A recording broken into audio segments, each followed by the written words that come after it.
Buktinya mana Kak? Dari pengantin.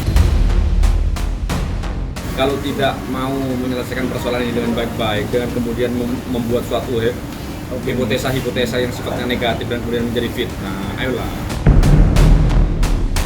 Jangan sampai melibatkan orang lain yang kemudian menjadi fitnah satu, yang kedua nanti membuka aib orang lain lagi, termasuk almarhumah dan sebagainya.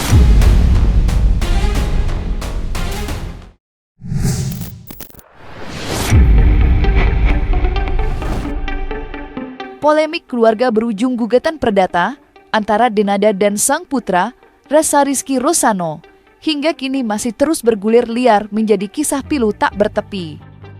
Ditambah lagi, belum selesai perkara yang tengah berjalan di Pengadilan Negeri Banyuwangi, isu baru justru hadir dengan menggemparkan. Ya, telah berhembus kencang sebuah pemberitaan soal jejak kontroversial Ressa, di mana pria berusia 24 tahun itu dituding tidak mengakui putra biologisnya, buah cinta dengan sang mantan istri yang dikabarkan seorang pedangdut asal Banyuwangi. Sebelum tersebar luas, dugaan itu diungkap pertama kali oleh akun sosial media bernama Tipin Jelun yang diduga milik mantan ibu mertua Ressa. Dalam unggahan itu, Tipin membagikan potret kebersamaan dirinya dengan Ressa dan seorang anak laki-laki, yang kemudian ia lengkapi dengan sebuah pesan pedas. Jejak anak yang tidak diakui, jangan sampai terulang lagi, Ressa Rosano, tulis akun bertajuk Tipin Jelun itu. Unggahan akun itu sontak menjadi buah bibir perbincangan orang banyak. Pasalnya, banyak menilai jika hal itu serupa dengan apa yang tengah diperjuangkan Ressa kepada sang ibunda. Lantas, seperti apa reaksi Ressa usai ramai dituding sudah menikah dan tidak mengakui sang putra? Buktinya mana Kak? Dari pengantin. Begini. Jadi tolonglah ya, nanti dari pihak siapapun itu termasuk Denada lah, kuasa hukumnya lah. Kalau tidak mau menyelesaikan persoalan ini dengan baik-baik, dengan kemudian membuat suatu hipotesa-hipotesa yang sifatnya negatif dan kemudian menjadi fitnah, ayolah. Sekali lagi, daripada nanti saya habisi di persidangan. Itulah. Jadi kalau memang membuat itu, ayolah, jangan sampai melibatkan orang lain yang kemudian menjadi fitnah satu, yang kedua nanti membuka aib orang lain lagi, termasuk almarhumah dan sebagainya. Ayolah, janganlah. Dosa bagi saya, jangan.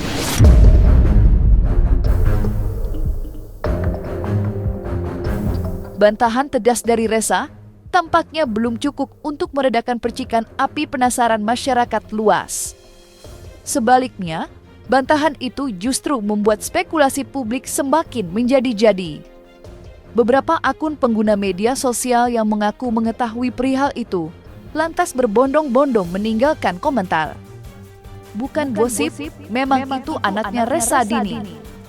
Tapi kan namanya masa lalu, ya udah lagi pula hubungan mereka baik. Tak hanya mendorong publik berspekulasi, muncul dugaan itu juga berhasil membuat media sosial seolah terbagi menjadi dua kubu. Ada yang membela Ressa, namun ada pula yang kini menyerangnya. Apa masalahnya dengan Ressa sudah menikah? Gak ada yang salah kok. Sekarang fokusnya bukan ke Ressa sudah menikah atau tidak, tapi ke seorang ibu yang mau mengakuin anak, tulis salah seorang netizen. Intinya salah apa benar jika Ressa tidak mengakui anaknya di depan publik juga, mulai dulu juga tidak ada pengakuan dari pihak keluarga. Ya saya pikir ya netizen ini punya kecerdasan lah untuk menelaah persoalan inilah. Apakah dia cuma hanya asal bunyi saja pengacaranya itu, atau juga didasarkan pada bukti-bukti yang konkret nantinya, itu aja semua. Di tengah ramainya perdebatan, publik juga ikut dikejutkan dengan hadirnya sebuah unggahan yang memberikan penjelasan lebih mendalam soal spekulasi rumah tangga Ressa. Dalam unggahan itu, dijelaskan bahwa Ressa telah menikahi seorang biduan bernama Dini Kurnia ketika usianya masih terbilang belia, tepatnya 17 tahun. Dalam unggahan tersebut pun tertulis dengan jelas jika Ressa disebut-sebut menyambut kelahiran sang putra pada tahun 2019 silam. Ressa Rizky Rosano memang pernah menikah di usia 17 tahun. dan pernikahan itu berakhir dengan perceraian. Karena itu banyak yang merasa tidak mungkin ia sudah memiliki anak. Padahal faktanya, ia memiliki seorang anak laki-laki kelahiran 2019. Pertanyaan-pertanyaan yang sifatnya nanti berpotensi, ya. Bismillah, itu hendaknya yang diatur. Dugaan pernikahan Ressa Denden seorang penyanyi dangdut bernama Dini Kurnia belakangan ini memang berhasil menjadi perbincangan. Apalagi, dugaan soal itu semakin diperkuat dengan beredarnya potret yang melukiskan dengan jelas indahnya romansa yang mereka jalin berdua. Potret itu kemudian menjadi kontroversi. Ada yang menuding gambar diambil dalam acara prewedding. Ada pula yang menyebut itu adalah potret kelulusan mereka.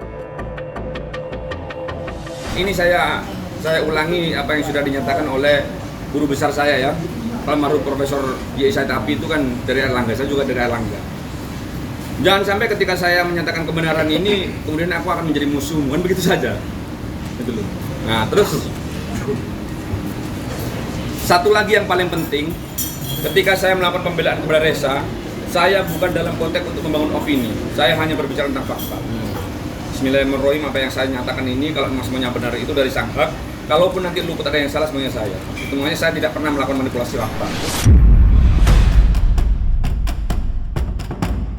Terlepas dari isu jejak rumah tangga dan keluarga yang kini berhembus kencang, Ressa sejatinya tengah memusatkan perhatian ke gugatan perdata perbuatan melawan hukum yang ia layangkan lewat Pengadilan Negeri Banyuwangi.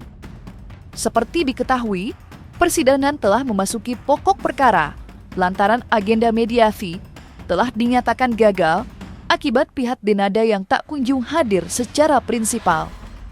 Dan kini, kedua belah pihak pun tengah mempersiapkan bukti masing-masing.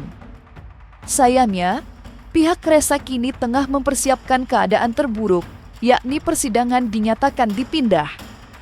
Tak lagi di Pengadilan Negeri Banyuwangi, tetapi Pengadilan Negeri Tangerang.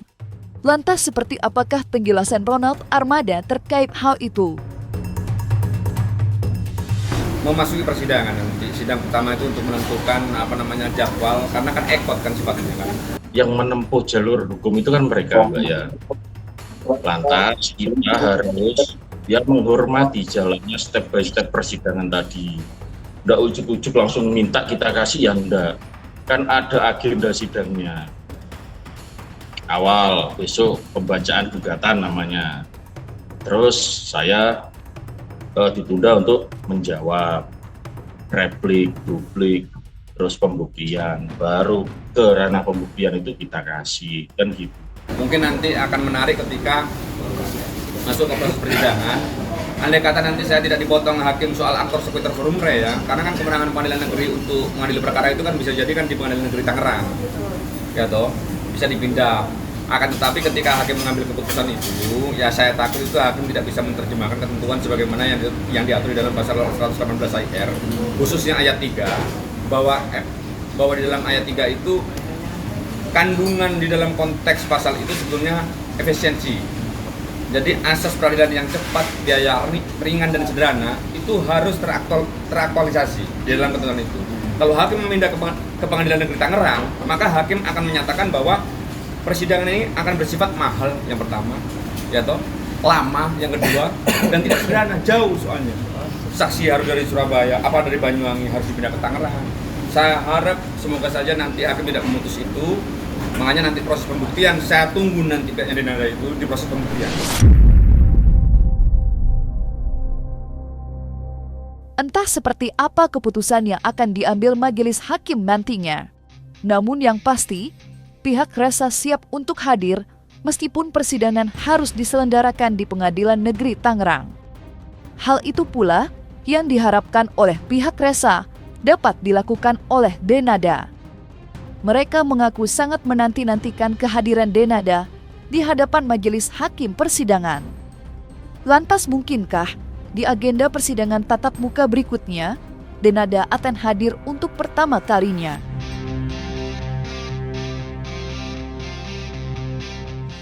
Ya saya tidak tahu soal hadir atau tidak hadir itu, hadir atau tidak hadir itu karena memang kapasitas kepadatan schedule apa karena rasa malunya gitu. Itu saya nggak bisa menjawab itu.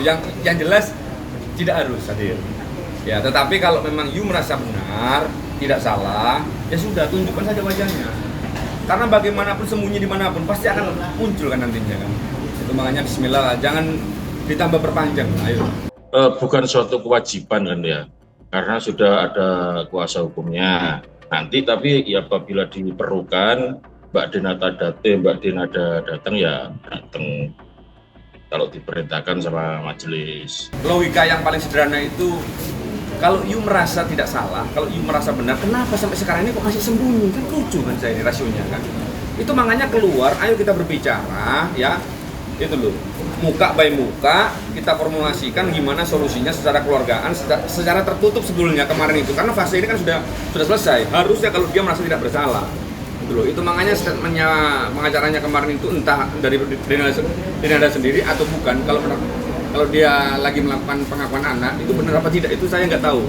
Jangan-jangan itu memang sang hak itu yang memerintahkan untuk lepasan dari keterlosan itu. Itu makanya kan itu aja.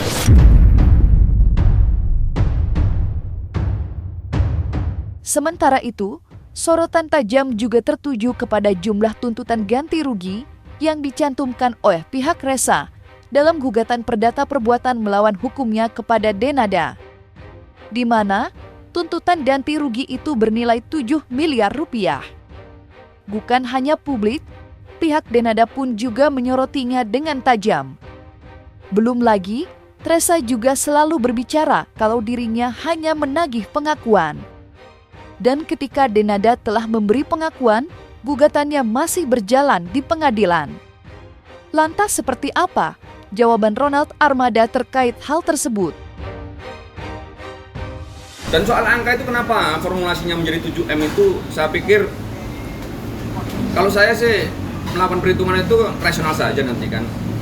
Kalau soal dari Resa sendiri, dia tidak bisa merumuskan angka itu tugas saya, itu dari saya. Saya selaku yang pertama itu saya sudah memberikan konfirmasi bahwa saya meskipun selaku lawyernya Resa, lawyernya tergugat 2 dan tergugat 3 yang inkasu juga orang tua saya, ya. Saya juga kakaknya dia.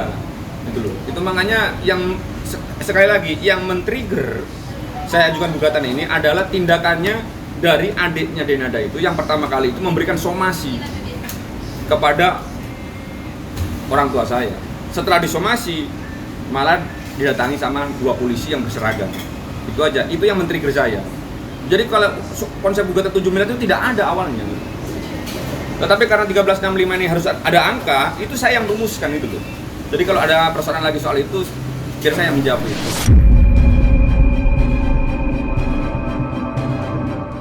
Nah, selesai sudah Cumi Lovers. Saksikan terus Cumi Cam Indep, kabar lengkap, mendalam, dan akurat dari narasumber terpercaya. Dan jangan lupa untuk like, subscribe, dan juga share channel YouTube Cumi Cumi.